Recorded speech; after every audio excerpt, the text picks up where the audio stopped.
So I've just had the crazy idea to make a skirt. I had less hours at work today, so I thought I'll do something productive with my time.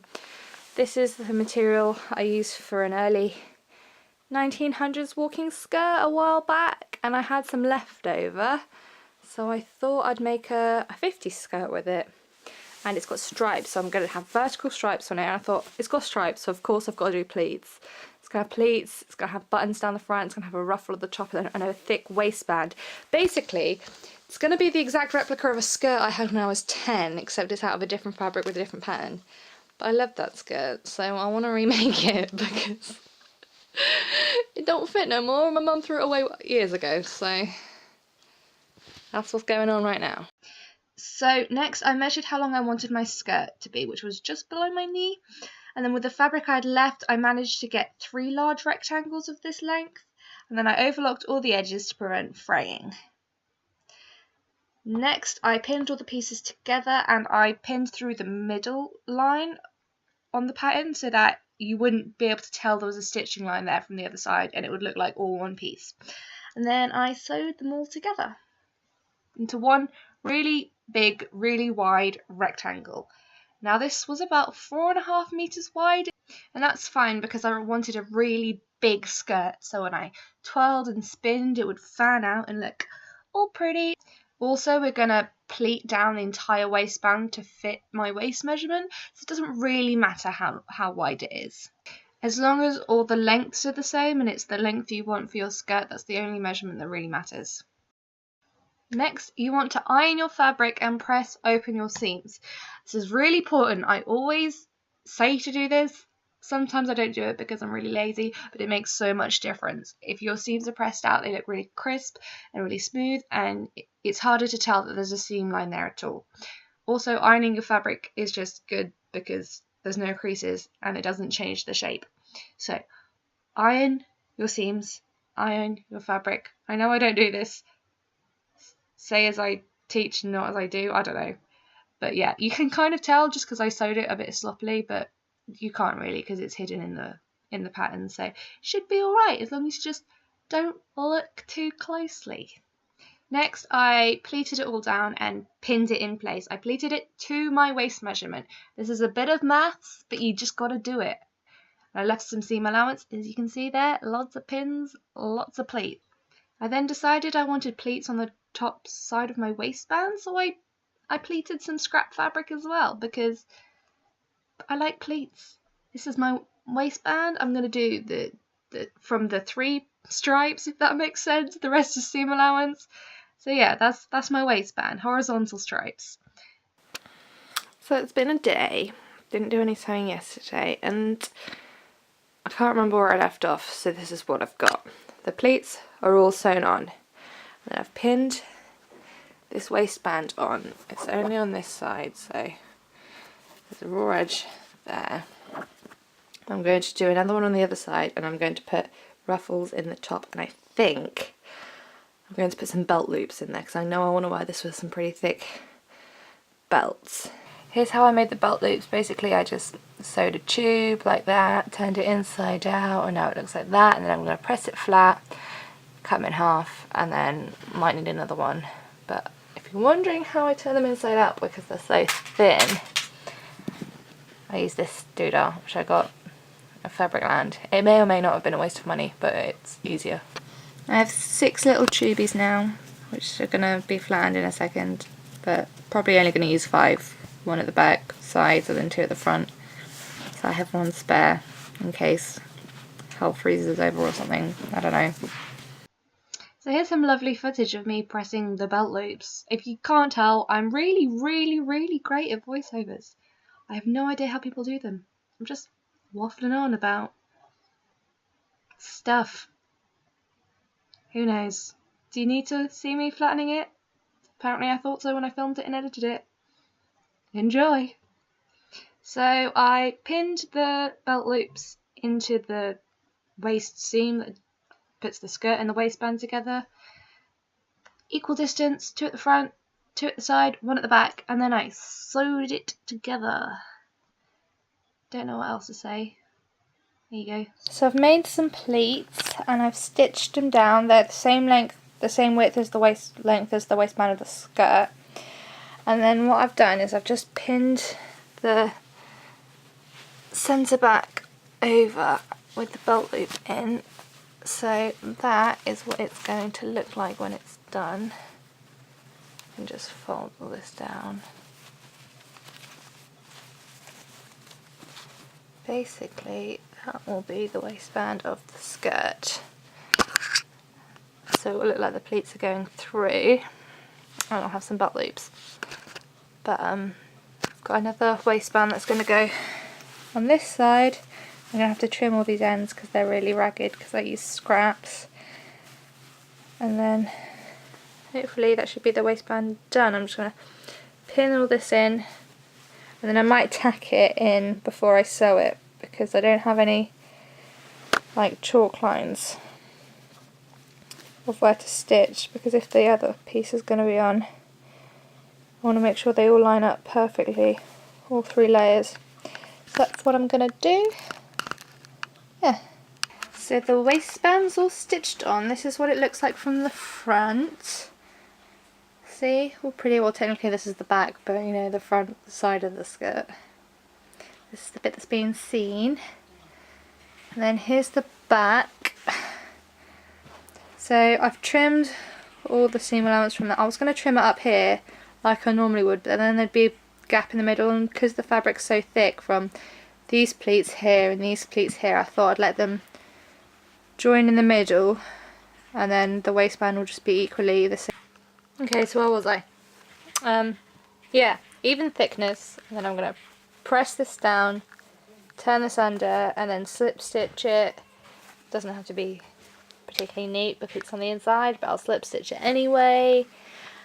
And then all that's left to do will be the closings on the front, which I'm going to do buttons, but I can't find my buttonhole foot for my machine, so I might do bound buttonholes, but I'm unsure on that, so get back to you. I am doing covered buttons though, so that's a definite. Here I'm slip stitching the waistband down. Anyone else find hand sewing videos really satisfying? Like, oh, dog break. Beautiful boy. He is a beautiful boy. Okay, watch how satisfying this is. I can't.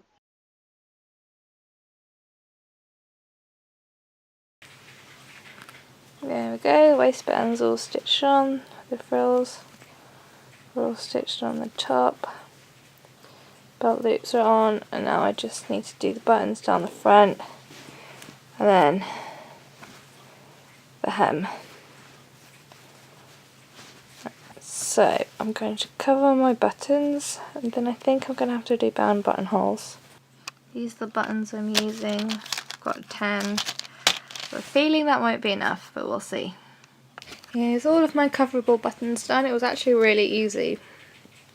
You can kind of see the stripes on the side. I was going to put a stripe down the middle, and then I thought it might not look right, so I tried to get the plain bit of fabric to cover all the buttons. Basically just, they give you a stencil, you cut out the circle stencil, gather it at the end, put it around the button, and then put the little disc on the top. And these are my buttons. They're little tiny mushrooms. So yeah, I'm going to do some bound buttonholes. But I may need to work out the length of my skirt first, otherwise I don't know how many buttons down I need to go without doing the length. So I might do the top button so I can close it around my waist and then measure the length. There's a big time jump here.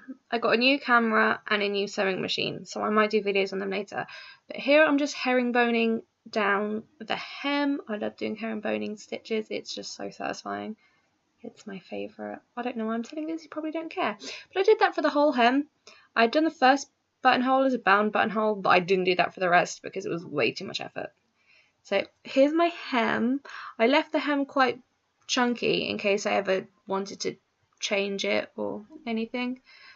I also thought you might give it a bit of weight and stop it flaring up in the wind. My beautiful assistant. Hello.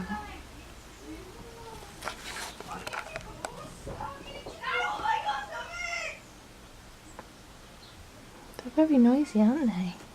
Yeah. Very noisy. You're so so noisy. They're not chill like we are they? No, they're not chill like we are.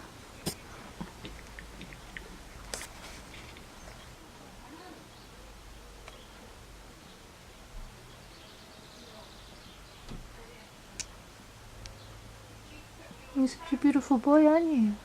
Yeah. Crazy people upstairs, aren't they? Yeah.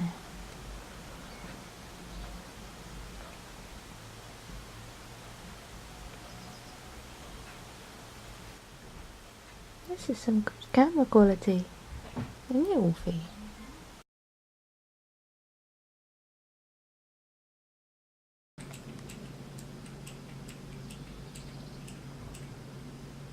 Beautiful boy. So beautiful. So back to your regularly scheduled programming. I did some buttonholes on my new machine. It did them beautifully. They work really well and I'm so happy. This new machine is like 3,000 times better than my old machine, I swear. I'm going to do a review video on it because it's great. But yeah, these are all the buttonholes down the front. I didn't film it because I was still testing out my machine sauce. So I'm just sewing on my bound buttons. And I did the buttonholes first so then I could place the buttons perfectly. So if you look, I line it up, I get a pin, I put the pin through the buttonhole like you would a button. See, this is ingenious, I'm telling you. And then I unbutton the pin, if you get what I mean. And look, it's marked perfectly where the button must go. Sorry, I'm way too happy about that. Yeah, but here's the button. You've already seen it, but I'm just burying my thread, doing a few back stitches, and then sewing on. I try to sew it on so that the grain line of the button would follow with the grain line of the skirt. Now that's very difficult because I didn't think of this when I made the buttons, so the holes don't kind of match up, but I tried my best. I did what I could. It looks okay. You can't actually tell because you can't see the grain line of the fabric from that far away. It's just one of those things I wanted to be perfect. So you can see it's almost there. So look, I'm doing all the buttons up. They match perfectly because I'm a genius, literally.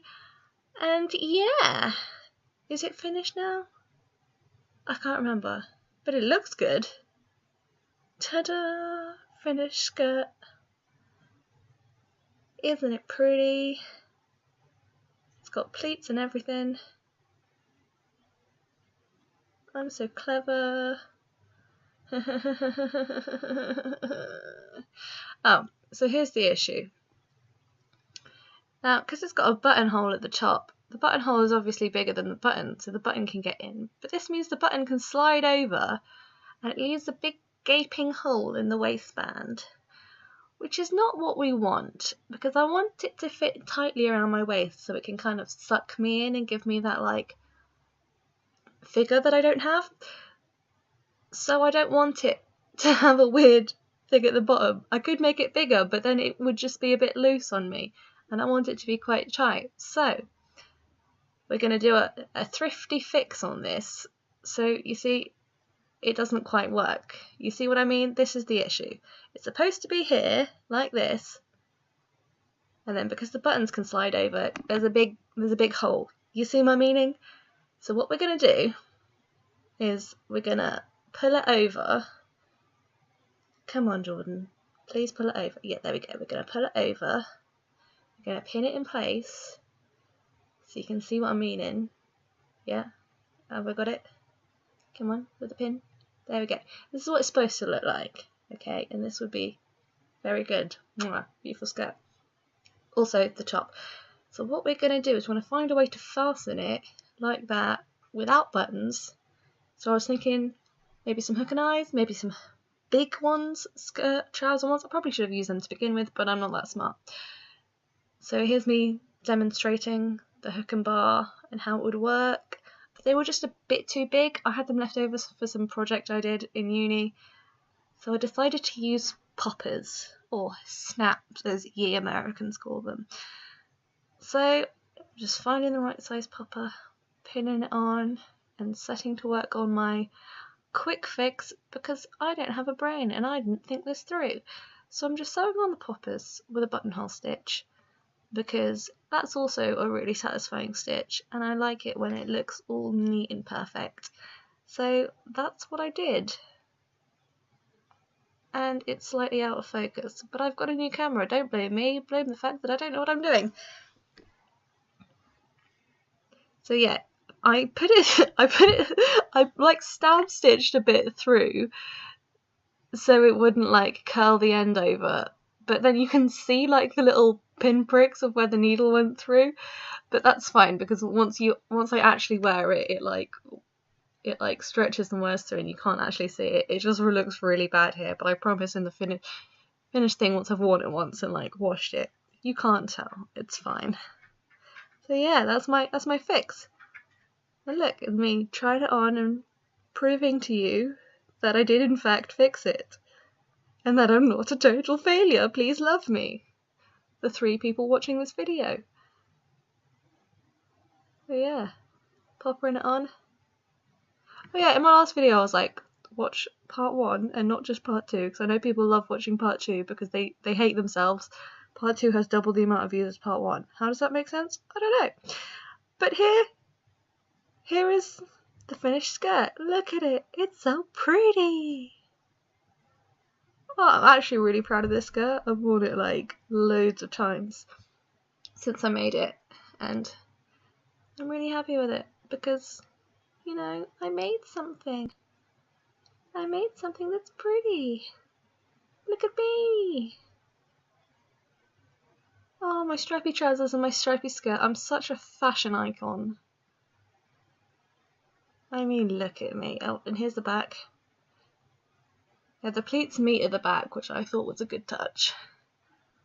Well, it might not be a good touch, but I think it is. So yeah.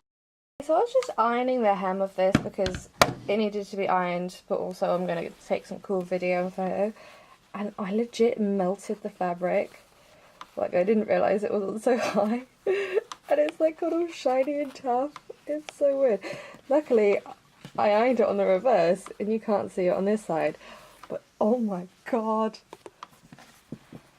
It's properly like, ugh.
My humble abode, my mansion.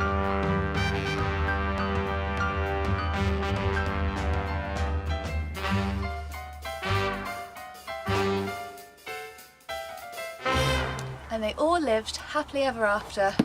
The end. Oh hello, I didn't see you there. Thanks for watching this video. Bye bye.